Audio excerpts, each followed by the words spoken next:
सभी को सुप्रभात। आइए आज व्याकरण में भाषा टॉपिक को लेकर के आगे बढ़ते हैं। समास भी पूरे हो गए।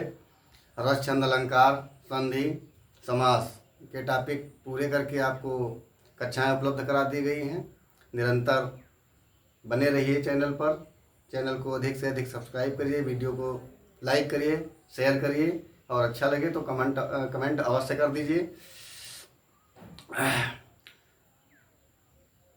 केवल सपनों को देख देख राह नहीं मिल जाती है, कर्मों से भाग्य बदलता है, गीता हमको सिखलाती है। आइए भाषा टॉपिक को लेकर के आगे बढ़ते हैं। भाषा भाषा किसे कहते हैं? यूनिक हिंदी क्लासेस के साथ आप जुड़ें। UHC यूट्यूब चैनल, ठीक है। यूनिक हिंदी क्लासेस के साथ आपको जुड़ना है। भाषा शब्द की उत्पत्ति संस्कृत के भाष धातु से हुई है,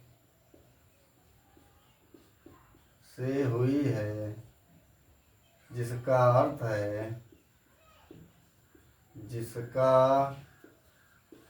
अर्थ है भाषा की अभिव्यक्ति या वाणी की अभिव्यक्ति। जिसका अर्थ है वाणी की अभिव्यक्ति,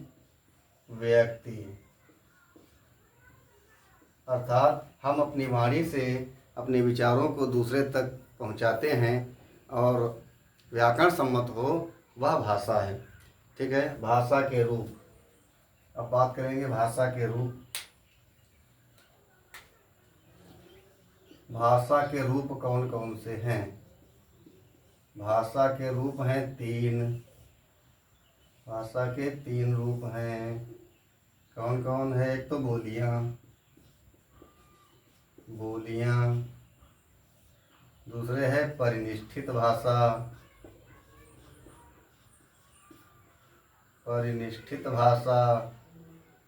तीसरा है राष्ट्रभाषा अथवा राजभाषा। राष्ट्रभाषा अथवा राजभाषा, ठीक है। सबसे पहले हम देखेंगे बोली क्या है। हेडिंग डालेंगे बोली।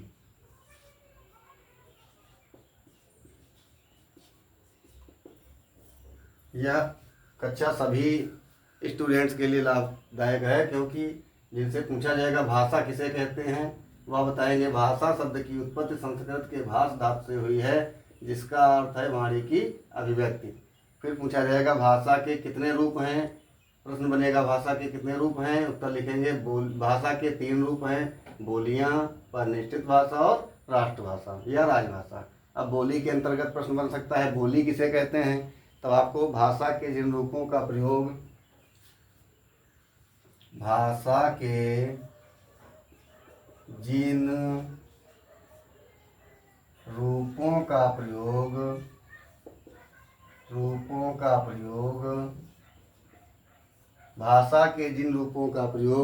आम जनता द्वारा या साधारण जनता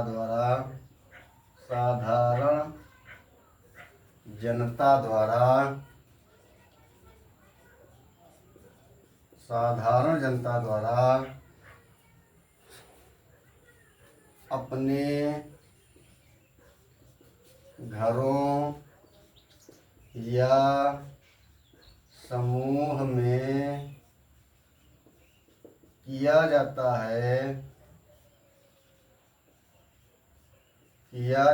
है बोली कहलाता है। बोली कहलाता है। बोली कहलाता है। अगर बात करें तो भारत में लगभग कुल मिलाकर लगभग 650 बोलियां बोली जाती हैं। बोलियां बोली जाती हैं। बोली जाती हैं। ठीक है। प्रश्न बनेगा आपका, बोली किसे कहते हैं। तब आपको बता देना है कि भाषा के जिन रूपों का प्रयोग साधारण जनता द्वारा अपने घरों या समूह में किया जाता है बोली कहलाती है। यह बोली के कितने रूप हैं? पूरे भारत में लगभग 650 बोलियां बोली जाती हैं। आगे आएंगे और लिखेंगे परिनिष्ठित भाषा। हेडिंग डालेंगे परिनिष्ठित भाषा।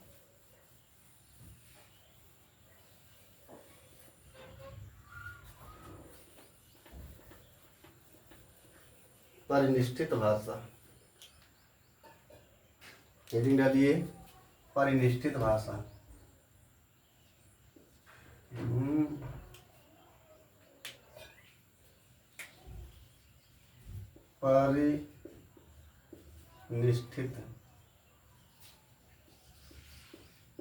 परिनिष्ठित भाषा।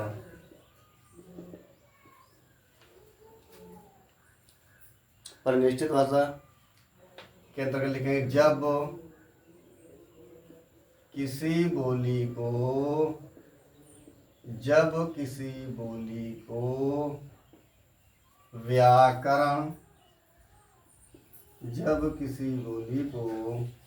व्याकरण से परिनिष्ठित कर दिया जाता है।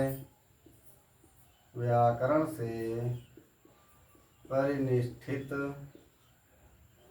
कर दिया जाता है तो उसे परिनिष्ठित भाषा कहते हैं। परिनिष्ठित भाषा कहते हैं। ठीक है। इसके बाद हेडिंग डालेंगे राजभाषा, राष्ट्रभाषा अथवा राजभाषा। ठीक है।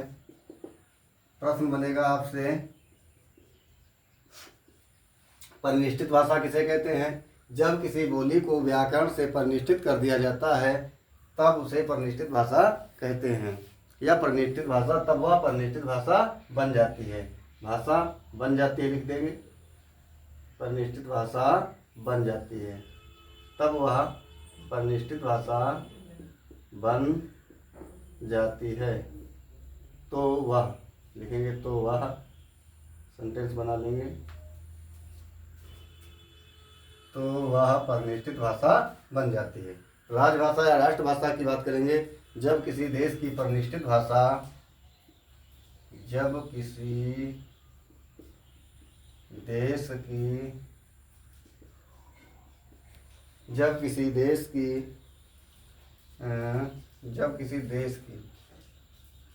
परिनिष्ठित भाषा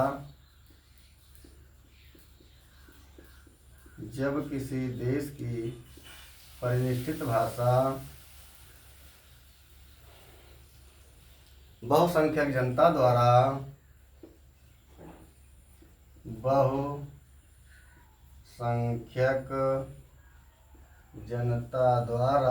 बहुसंख्यक माने अधिकतर लोगों द्वारा, अधिक जनसंख्या व्यवहार में ग्रहण कर ली जाती है।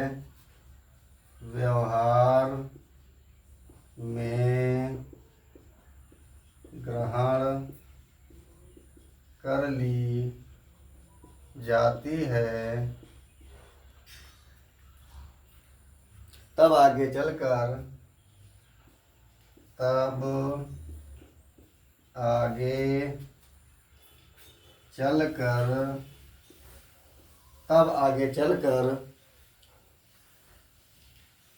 यह शक्ति के आधार पर या जना बाहुल्य के आधार पर, शक्ति के आधार पर राजभाषा या राष्ट्रभाषा का रूप धारण कर लेती है। राष्ट्रभाषा अथवा राजभाषा का रूप धारण कर लेती है, का स्थान ग्रहण कर लेती है। ये लिख लीजिए, का स्थान ग्रहण कर लेती है। ठीक है, इस प्रकार से आपने देखा राष्ट्रभाषा। प्रश्न आएगा आपसे, राष्ट्रभाषा किसे कहते हैं या राजभाषा किसे कहते हैं?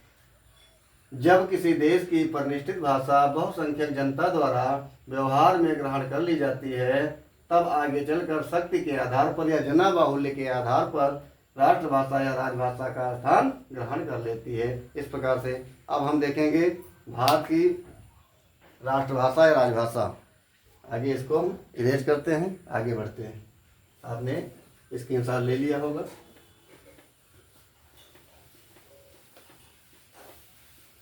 इसके बाद आप देखेंगे कि भारत की जो राजभाषा हिंदी है, उसके बारे में हम कुछ जानकारी लेंगे। 14 सितंबर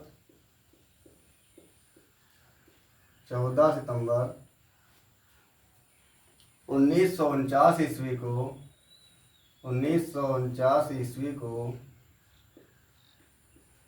हिंदी को राजभाषा या भारत के संविधान में हिंदी को राजभाषा की मान्यता दी गई।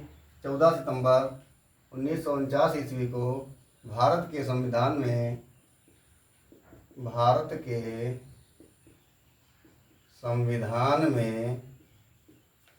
हिंदी को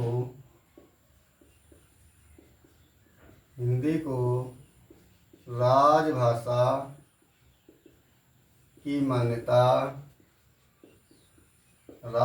की मान्यता दी गई।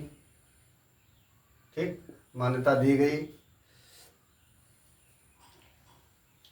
अब आगे की बात करेंगे तो संविधान के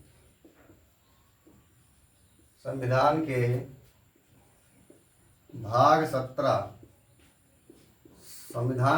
17 में अनुच्छेद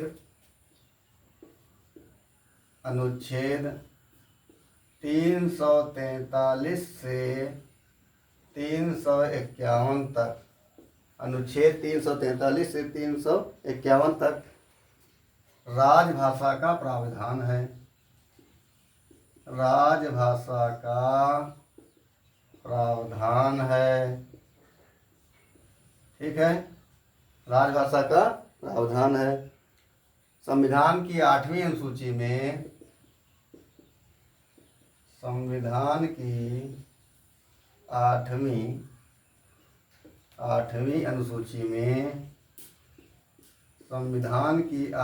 अनुसूची में 22 भाषाओं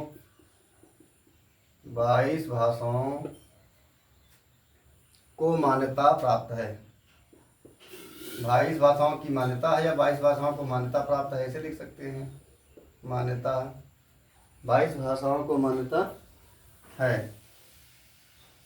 प्राप्त है। अब आप देखेंगे वो 22 भाषाएं कौन कौन सी हैं। अब ये थोड़ा सा राजभाषा के रूप में के लिए आपको ये जानकारी बहुत ज़रूरी थी। 14 सितंबर 1949 ईस्वी को भारत के संविधान में हिंदी को राजभाषा की मान्यता दी गई। संविधान के भाग 17 में अनुच्छेद 343 से 351 तक राजभाषा का प्रावधान है। संविधान की 8वीं अनुसूची में 22 भाषाओं को मान्यता प्राप्त है। अब आप देखेंगे वो 22 भाषाएं आपकी कौन कौन सी हैं। स्क्रीनशॉट आप लेना चाहें ले लें।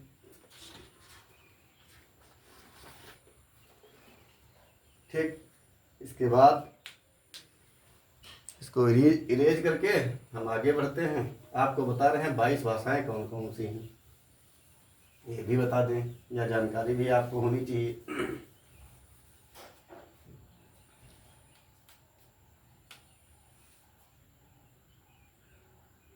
भाषाएं 22 भाषाएं 22 भाषाएं जो मान्यता प्राप्त हैं। तो हम लिखेंगे नंबर 1, ठीक है, नंबर 1, 2, 3, 4, 5, 6, 7, फिर 8, 9, 10, 11, 12, 13, 14, 15, 16, 17, 18, 19, 20, 21 और यहीं पर लिख देंगे कहीं पर 22। ठीक, ये 22 आपकी भाषाएं होंगी और इनमें हम लिखते हैं कौन कौन सी भाषाएं हैं। असमिया, बंगला, बोडो। असमिया, बांग्ला या बांग्ला, बोडो, असमिया, बंगला, बोडो, ठीक है। डोंगरी, गुजराती, हिंदी, कन्नड़। डोंगरी, गुजराती, हिंदी, कन्नड़। डोंगरी, गुजराती, हिंदी, कन्नड़। कश्मीरी, कोंकणी, मैथिली। कश्मीरी, कोंकणी, मैथिली। कश्मीरी, कोंकणी, मैथिली। मलयालम, मणिपुरी, मराठी। मलयालम, मणिपुरी,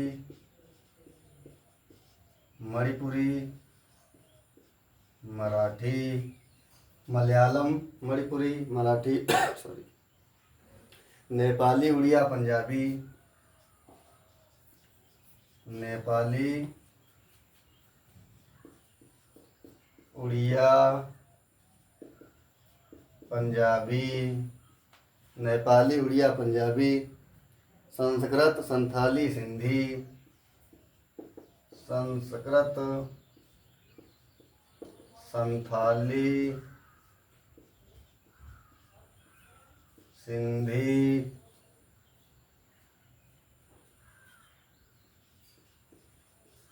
तमिल,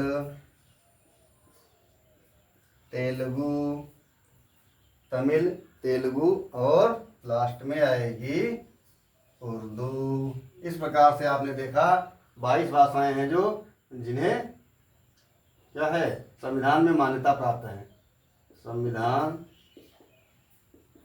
में मान्यता दी गई है। संविधान में मान्यता दी गई है। इन 22 भाषाओं को संविधान में मान्यता दी गई है। एक बार फिर से देखते हैं।